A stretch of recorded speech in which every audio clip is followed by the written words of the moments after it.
Jadi umat Islam pun meyakini Nabi Isa akan turun. Sebagaimana sebagian kaum Nasrani meyakini Nabi Isa akan turun satu waktu. Gitu ya. Nah kalau Islam, Nabi Muhammad SAW merincikan sangat detail.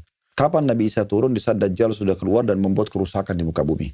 Dia membuat kerusakan kurang lebih 40 hari. Hari pertamanya seperti setahun, hari kedua seperti sebulan, hari ketiga seperti sepekan, dan sisa harinya seperti hari-hari kalian. Dia akan keliling di muka bumi dan dia mengaku sebagai Tuhan.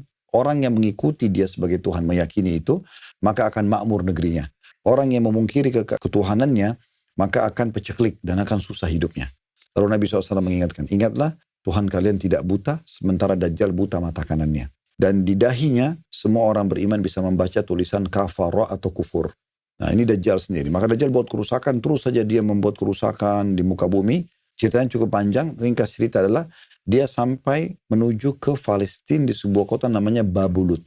Babulut ini sekarang ada. Kemarin Alhamdulillah saya 3 bulan yang lalu sempat ke Aqsa. Dan kami sempat jalan melihat di kota Babulut itu. Cuma saya belum masuk ke dalam. Nah di sana nanti Dajjal akan datang, kemudian diikutin oleh pengikut-pengikutnya yang setia dengan dia.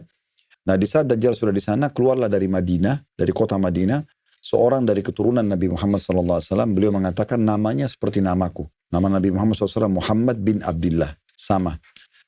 Dan fisiknya seperti fisikku, tapi akhlaknya tidak seperti akhlakku. Karena tidak ada orang yang sama dengan akhlak Nabi Muhammad SAW. Beliau keluar dari Madinah menuju ke Mekah diikuti dengan 300 orang yang membaiat beliau, mengangkat beliau sebagai pemimpin.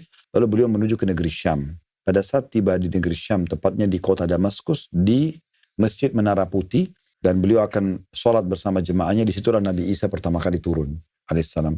Dan beliau turun dengan memegang sayap malaikat, dan orang-orang pada saat itu menyaksikan.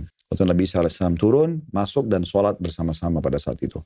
Lalu dengan kejadian setelah itu Nabi Isa jadi pemimpin, lalu membawa pasukan tersebut menuju ke Babulut, ya, untuk membunuh Dajjal. Begitu dibuka pintu gerbang tersebut, Dajjal pun akhirnya meleleh setelah dilihat Nabi Isa.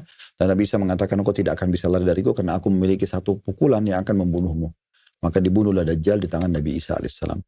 Setelah itu tersebar kemakmuran di muka bumi. Setelah itu Allah keluar. Tentu di situ di antara kemakmuran itu adalah tidak ada lagi penyembahan berhala, semuanya kembali kepada ibadah kepada Allah dan tauhid. Nah seterusnya nanti itu akan ada lanjut kisahnya.